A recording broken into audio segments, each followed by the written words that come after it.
नमस्कार बच्चों, मैं नगेश सूर्यवंशी पीआईएस नंदुरबार से फिर से आपका हिंदी के कलांश में सहर्ष स्वागत करता हूं। बच्चों, आज हम एक नए अध्याय से जुड़ेंगे जो अध्याय व्याकरण संसार से जुड़ा हुआ है। जी हाँ बच्चों, मैं बात कर रहा हूं एक ऐसे अध्याय की जो सबसे महत्वपूर्ण और लोकों में प्रचलित ऐसी उक्ति जिसे हम कह सकते हैं लोकोक्ति, लोकोक्तियों के बारे में जानेंगे। लोकोक्ति को हम अंग्रेजी में प्रोवर्ब्स के नाम से भी जानते हैं। बच्चों, लोकोक्ति शब्द जो है यह लोक जमा उक्ति द्वारा प्रस्तुत होता है, सामने आता है, जिसका अर्थ होता है लोक में प्रचलित उक्ति या कथन। बच्चों, लोकोक्ति को दूसरा शब्द जो है कहावत भी है, उसको कहावत भी कहा जाता है। लोकोक्ति जो होती है यह किसी घटना पर आधारित होती है और लोकोक्ति का वास्तव में कोई भी रचनाकार नहीं होता है, जबकि यह लोकों द्वारा निर्मित होती है, जन द्वारा निर्मित होती है।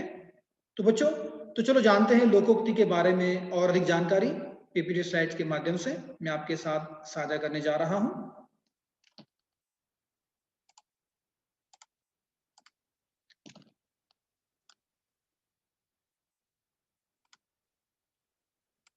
देखिए बच्चों, लोकोक्तियां अंग्रेजी में कहते हैं प्रोवर्ब्स।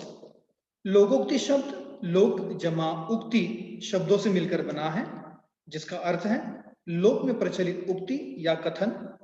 संस्कृत में लोकोक्ति अलंकार का एक भेद भी है तथा सामान्य अर्थ में लोकोक्ति को कहावत भी कहा जाता है।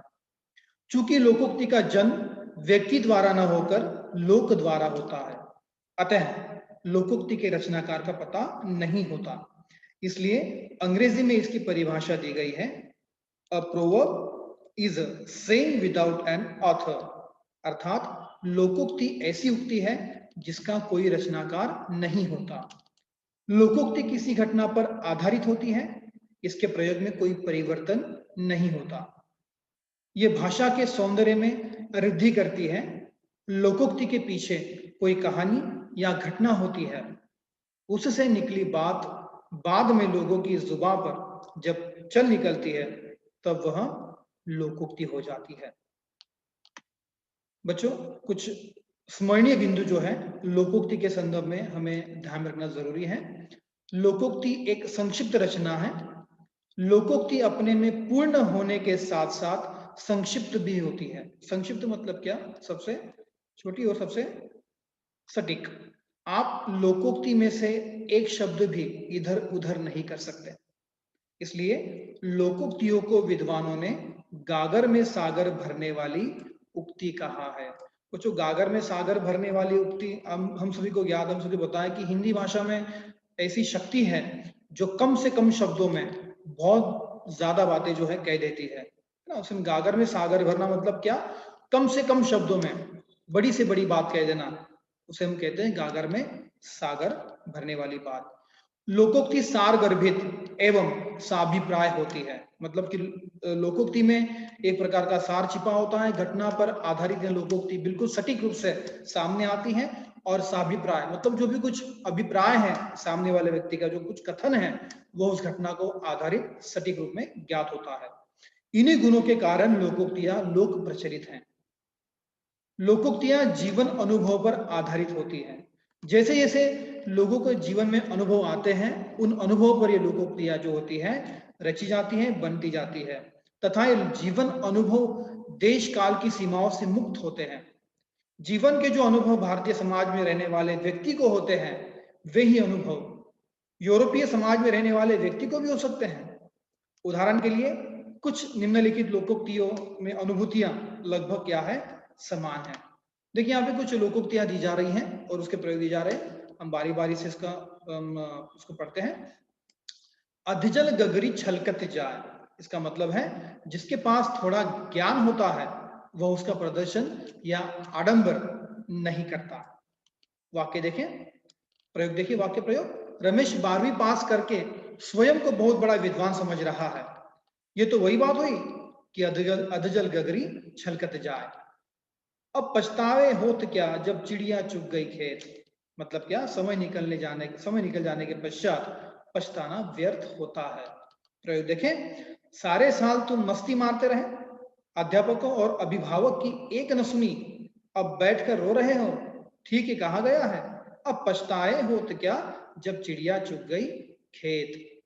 बच्चों ये लोकोक्तियां जो हैं, अक्सर आपने जब फिल्में देखी होंगी, फिल्मों में अक्सर जब ग्रामीण परिवेश का अगर कोई मूवी बनती है, फिल्म बनती है, तो ग्रामीण परिवेश के जो लोग होते हैं, देहात के जो लोग होते हैं, खास करके उत्तर भारतीय लोग जो होते हैं, ऐसी लोकोक्तियों का प्रयोग खासा करते हुए नजर आते हैं, विशेष रूप से प्रयोग करते नजर आते हैं। अगला देखिए लोकोक्ति, अंधेर नगरी चौपट राजा, टकासेर भाजी टकासेर खाजा। मतलब क्या हुआ इसका, जहां मालिक मूर्ख हो वहां सद्गुणों का कोई आदर नहीं होता। प्रयोग देखें, मनोज की कंपनी में चपरासी और मैनेजर का वेतन बराबर है, वहां तो कहावत चरितार्थ होती है कि अंधेर नगरी चौपट राजा, टकासेर भाजी टकासेर खाजा। अगली प्रस्तुति देखें, अंत भला तो सब भला, मतलब क्या, परिणाम अच्छा हो जाए तो सब कुछ अच्छा माना जाता है। प्रयोग देखिए, भारतीय क्रिकेट टीम कश्मकश के पश्चात पाकिस्तान दौरे पर गई और विजयी रही, सच है, अंत भला तो सब भला। उल्टा चोर कोतवाल को डांटे, मतलब अपराधी निरपराध को डांटे। प्रयोग देखिए, एक तो पूरे वर्ष पढ़ाई नहीं की और अब परीक्षा में कम अंक आने पर अध्यापिका को दोष दे रहे हैं, यह तो वही बात हुई, उल्टा चोर कोतवाल को डांटे। अगला देखें, ऊंची दुकान फीके पकवान, मतलब जिसका नाम अधिक हो पर गुण क्या हो, कम। प्रयोग देखें, उस कंपनी का नाम ही नाम है, गुण तो कुछ भी नहीं है, बस ऊंची दुकान और फीका पकवान। एक हाथ से ताली नहीं बजती, मतलब झगड़ा एक ओर से नहीं होता। प्रयोग देखें, आपसी लड़ाई में राम और श्याम दोनों स्वयं को निर्दोष बता रहे थे, परंतु यह सही नहीं हो सकता क्योंकि ताली एक हाथ से नहीं बजती। अगला देखें, ऐरा गहरा नत्थु खैरा, मतलब क्या, मामूली आदमी।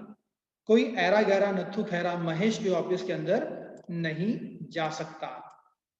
एक अनार 100 बीमार, जिस चीज के बहुत चाहने वाले हो। प्रयोग देखें, अभिषेक जहां कंप्यूटर सीखता है वहां कंप्यूटर के एक हैं और सीखने वाले 20। ये तो वही बात हुई कि एक अनार 100 बीमार। अगली देखिए लोकोक्ति, एक तो करेला दूजे नीम चढ़ा, कुटिल स्वभाव वाले मनुष्य बुरी संगत में पड़कर और बिगड़ जाता है। प्रयोग देखिए, कालू तो पहले से ही बिगड़ा हुआ था, अब उसने आवारा लोगों का साथ और कर लिया, एक तो करेला दूजे नीम चढ़ा, ये लोकोक्ति हम कह सकते हैं। अगर देखें, आदमी पानी का बुलबुला है, मतलब मनुष्य जीवन क्या है, नाशवान है। प्रयोग देखें, आदमी का जीवन तो पानी का बुलबुला है, जाने कब फूट जाए। धन्यवाद।